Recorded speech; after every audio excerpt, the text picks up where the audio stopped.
Nah, ini HZ ini didapatnya dari ini.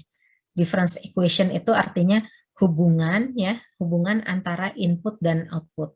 Jadi YN ini adalah input saat ini ya.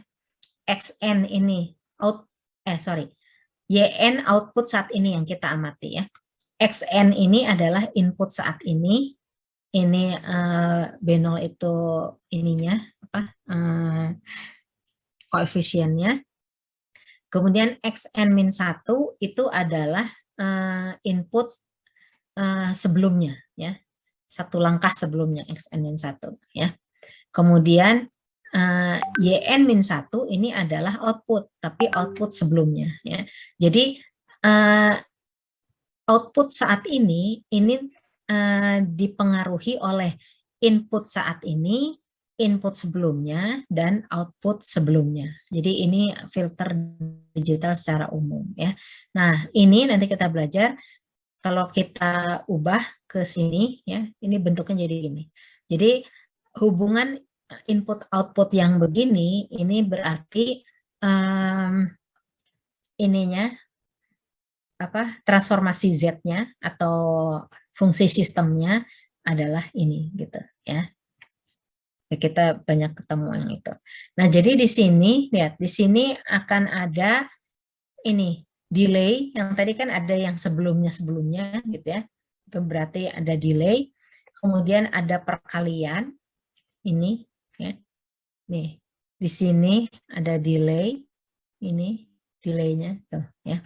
Kemudian ada perkalian, nih perkalian satu ini ya, satu ini perkalian. Kemudian ada penjumlahan, ada penjumlahan. Jadi hanya 3 itu di filter digital itu ya. Ada delay, ada perkalian, ada penjumlahan. Masalahnya nanti berapa banyak ini komponen delaynya, komponen penguatannya, dan komponen penjumlahannya. Itu yang akan menentukan seberapa berat prosesnya gitu ya. Nah, jadi bentuknya gini. Ini XN, ini YN. Ini kan tadi masuknya XN, keluarannya YN ya. Ini adalah filter digitalnya ya. Jadi ini ada pengalinya, lihat di sini ada delaynya ya, ada delaynya. Ini ZN-1, kalau ke sini jadi di delay 2 kali jadi ZN-2 gitu ya. XN, sorry. Ini XN-1, ini kan XN ya. XN masuk ke sini jadi XN-1. Ini di delay lagi XN-2. Kemudian yang ini XN dikalikan B0. Jadi cuma ada itu delay, pengali, sama penjumlah. Gitu, ya. Tuh, jadi ada perangkat pengali, penjumlah, kemudian ada memori untuk nyimpan. Tuh ya, tadi makanya ini kita harus diperhitungkan betul memorinya, karena memori itu digunakan untuk menyimpan nilai saat ini dan sebelumnya. Menyimpan nilai ini inputnya, ini outputnya, kemudian juga koefisiennya gitu ya. Jadi makin banyak yang diolah, maka makin banyak memori yang dibutuhkan. Nah, jadi tadi ini ada koefisien ya, B0, B1, A1. Nah, itu harus kuantisasi tadi ya.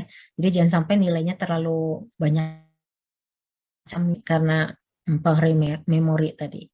Kemudian juga proses perkalian penjumlahan, nah ini harus dibatasi juga ya. Nah, tadi yang saya katakan ini ada kesalahan aproksimasi, kenapa? Karena XN ini merupakan representasi terbatas dari hasil sampling. Jadi tidak semua nilai XT dimasukkan hanya di sampel. Ya. Jadi kalau kita lihat di sini, nih, ini ada pengali, ini penjumlah, sama registernya, itu ya. Yang kotak ini register. Gitu. Jadi ini di lengkapnya gitu ya. Nah, tadi filter digital itu yang ini nih, kan? Ini filter digital. Itu yang akan kita pelajari, akan kita ini. Nah, jadi contohnya ini ya. Ini kita ini lagi nyanyi. Ini kan untuk menjadikan dia digital tadi ada proses ADC ya di sini. Kemudian diproses di sini, di filter segala macam. dikembalikan nih ke analog ya, sehingga kita bisa mendengar suara yang lebih jernih misalkan gitu ya. Nah, jadi kalau kita lihat ini implementasi dari filter digital ya, ini perangkat keras itu digital ya, hardware-nya ini dapat digantikan dengan penghitungan komputer ya.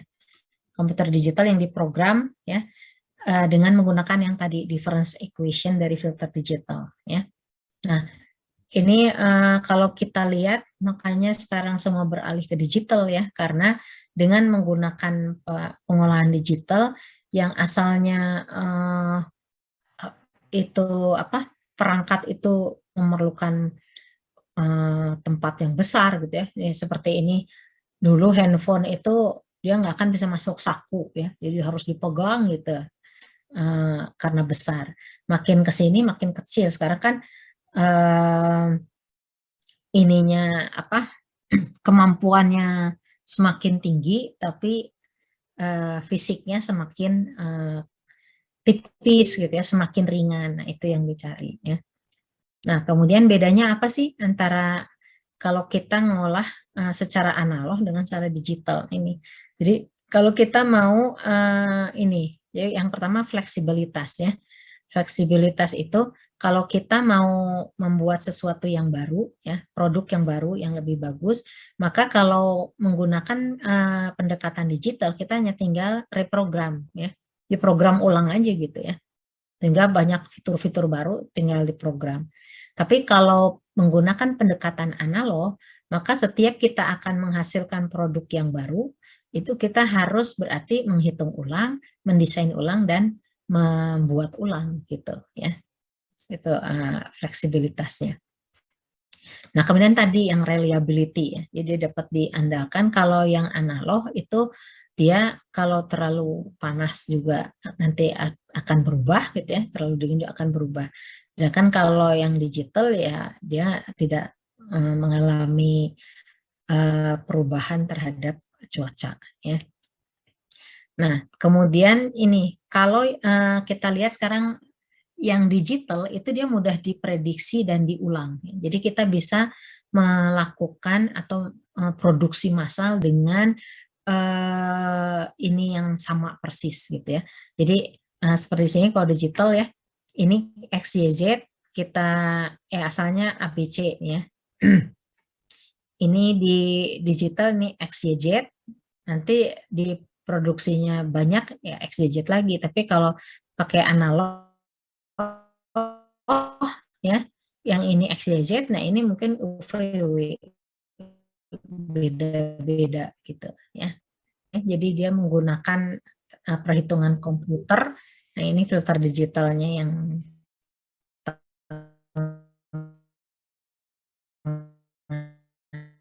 ini ya.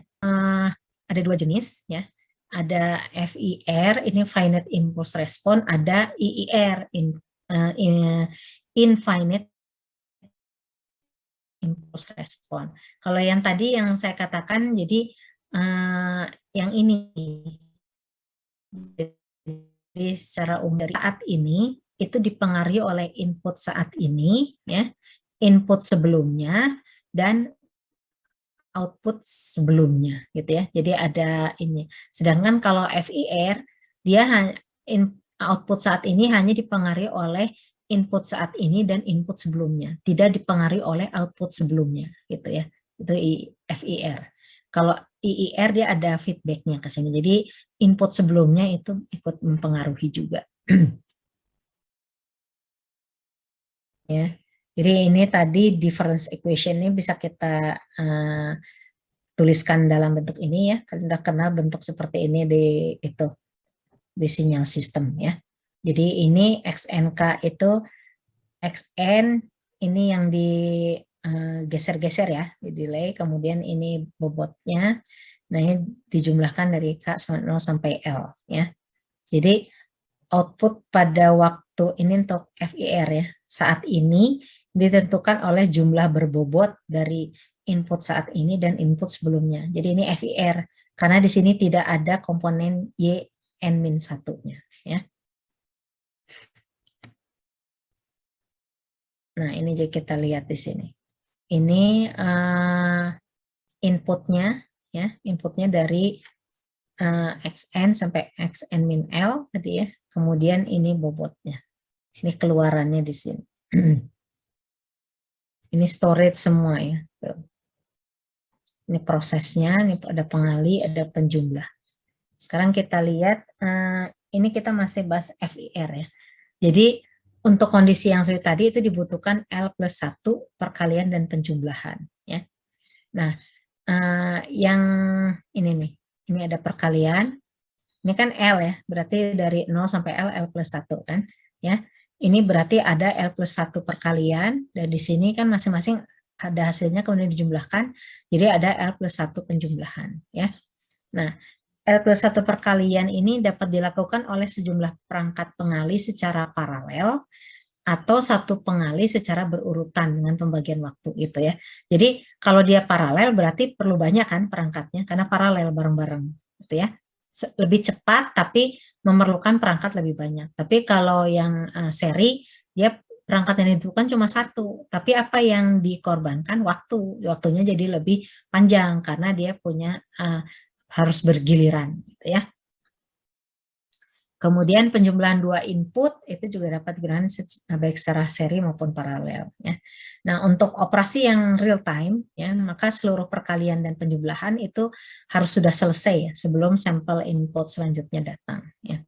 Nah, waktu untuk melakukan operasi ini akan menentukan periode sampling minimum. Ya. Jadi kan tadi makin banyak ininya frekuensi samplingnya makin tinggi, berarti kan makin banyak yang harus diolah, kan? Sehingga nanti ini menentukan waktu operasinya, gitu. Nah, ini sekarang ada single input multiple filters, artinya dia inputnya satu, tapi filternya banyak, gitu ya. Nah, berarti dia dari input yang tunggal, jadi inputnya hanya satu nih, tapi diolah di filter yang beda-beda, gitu ya. Sehingga nanti inputnya satu, tapi outputnya bisa banyak, gitu ya. Nah, ini ada T minimumnya, gitu. Ada seri, ada paralel, nanti bisa dilihat. Nah, ini contohnya ya. Jadi ini inputnya satu, tapi filternya banyak nih. Sehingga nanti menghasilkan ininya outputnya juga banyak gitu, ya. Atau ada juga yang multiple input tapi single filter. Ini waktunya juga beda seri sama paralel. Jadi gini tuh. Jadi multiple input nih. Jadi input yang banyak ini tapi diolahnya pakai filter, satu filter yang sama gitu ya. Ini juga sama hasilnya apa banyak ini tapi dia jadi inilah ya input yang sama tapi kita ingin menghasilkan aplikasi yang berbeda-beda gitu ya, tujuannya beda-beda. Kemudian yang terakhir ini multiple input multiple filters, ya, ini lebih kompleks lagi ya, itu lebih kompleks lagi. Jadi ini inputnya banyak tapi filternya juga banyak gitu ya. Tapi kalau karena itu menggunakan nanti kan pakai proses komputer ya. Jadi nanti komputasi komputer yang ininya. Jadi berapa lama itu waktu prosesnya gitu. Oke. Jadi sampai di situ itu ininya ya, apa? Apa yang nanti akan kita bahas. Nah, sekarang saya akan menginikan ada jadi nanti aplikasinya di kehidupan sehari-hari di mana sih gitu ya. Ini pengolahan sinyal digital. Nah, ini jadi saya udah ambilkan 3 jenis ya. 3 jenis aplikasi pengolahan sinyal digital di kehidupan sehari-hari. Nah, kalian coba di ini ya, di apa? Disimak baik-baik ya. Karena ini nanti menyangkut tugas.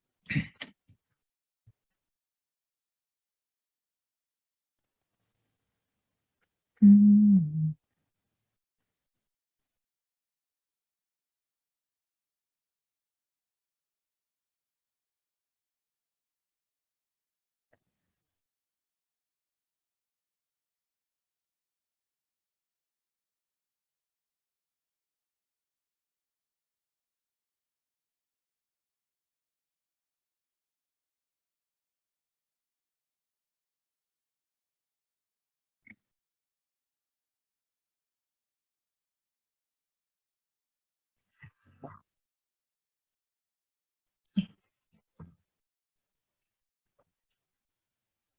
Bentar.